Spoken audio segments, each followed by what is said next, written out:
Hi there, this is John Wilkinson again from History Made Easier, with a presentation looking at the Great Depression, its consequences for the German people and for German history.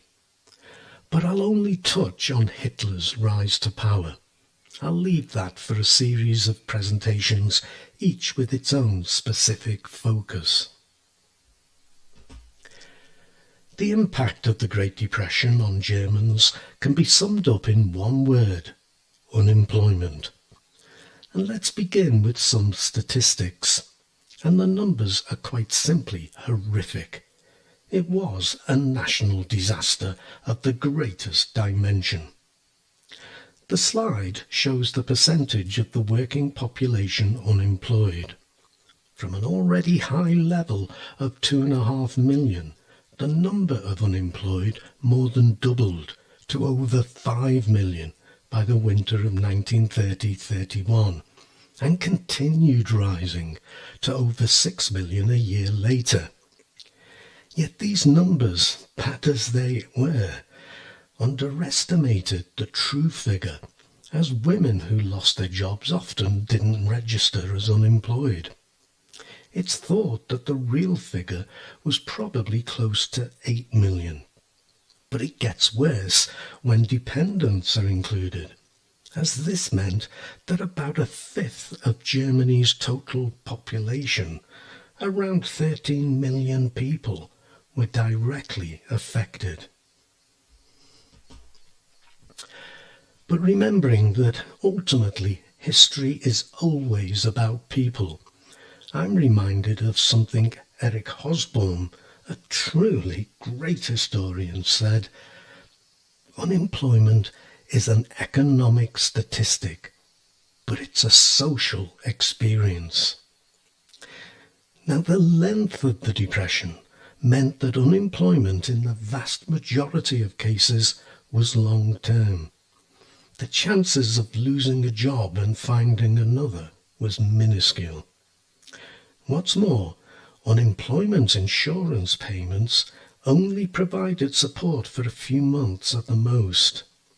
After this, central government provided crisis benefits for a period, and then the burden shifted to local authorities in the form of welfare unemployment support. And then we come to Heinrich Brüning, the Hunger Chancellor, the most unpopular chancellor in Weimar's history, and that's saying something, who cut welfare benefits.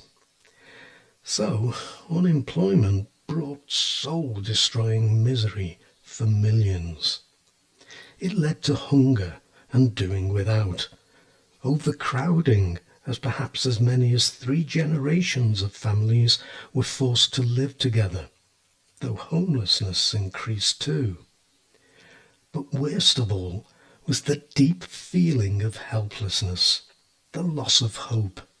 For men, it led to a loss of self-respect.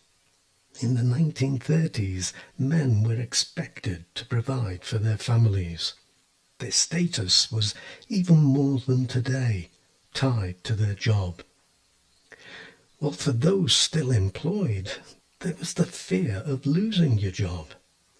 And as a foretaste of what was to come, unemployment and the whole experience of the Depression made society angry at itself, made it meaner and less tolerant.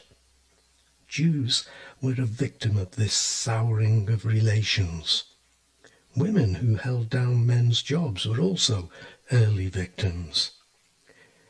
Germans were reminded of the chaotic years following defeat and of the hyperinflation of 1923, and they turned away from the Republic and its politicians.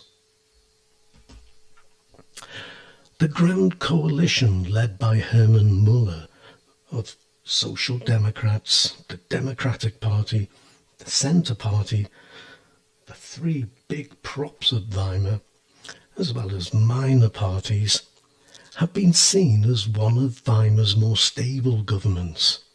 But it collapsed under the strain of the Great Depression, as parties looked to protect their own support base. Specifically, it founded on the issue of unemployment benefit. The Social Democrats wanted an increase in business taxes in order to at least preserve, and if possible expand, welfare payments. The centre and the right looked for cuts in government spending. With the collapse of the Grand Coalition, parliamentary government, that is, government that has the support of Parliament, ended, and in its place came presidential government, as presidential decrees became the only way to get things done. Consider the following statistics. In 1930, Hindenburg issued 5 decrees, whilst the Reichstag passed 98 laws. In 1931, Hindenburg issued 44 decrees, whilst the Reichstag passed 34 laws. In 1932, Hindenburg issued 66 decrees, whilst the Reichstag passed just 5 laws. To look at it another way, whilst the Reichstag sat for 94 sessions in 1930, it sat for only 41 in 1931 and only 13 in 1932. This is why this period is known as presidential government. Weimar democracy had ended. Weimar had been captured by the right and the Weimar Constitution undermined. My key point is that Weimar democracy was already over before Hitler was helped into power. He simply hammered the nails into the coffin. But let me add that the means to destroy Weimar democracy were written into its constitution, which left too much power in the hands of the president. So, let's end this presentation by taking a look at the president's power. The president appointed the chancellor, the head of government, and even though he had to have the confidence, or at least the toleration, of the Reichstag, the president could still keep him in post. The president could also dismiss him, regardless of Reichstag support. Under Article 48 of the Constitution, the president could declare a state of emergency and pass laws, even the budget, by special decree, bypassing the need for Reichstag approval. He could also suspend individual rights. In theory, the Reichstag could terminate the emergency powers if it felt the president was acting without justification. But the president can trump such a move by dissolving the Reichstag and calling for new elections. He could also use the army to ensure law and order. He was, after all, their commander-in-chief. So in effect, there was virtually no effective safeguard against a president who abused his powers.